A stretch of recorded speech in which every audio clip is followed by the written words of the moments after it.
It can be really difficult to manually place one element from another correctly. For example, in this case, it is not easy to align this photo with the other two, or to place it just on the border of the photo book. Saal Design software has a snap option that can help you with that. In the settings menu, you will find this option already activated by default. You can deactivate or activate it whenever needed. When activated, you will notice that the photo automatically draws to the edge of the other objects. It also provides you with the distance information. This also happens with the borders of the album, so when the photo reaches the border, it will fit perfectly to the margin. Furthermore, you can also make use of the grid to help you place objects. There are different size options.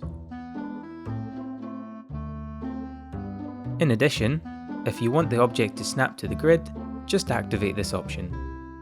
Now you'll notice that the photo tends to draw to the grid. This way, you can easily place your photos correctly according to the grid, and change sizes accordingly.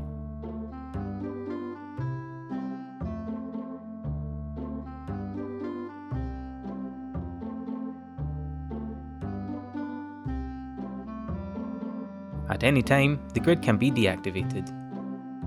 Now it's your turn.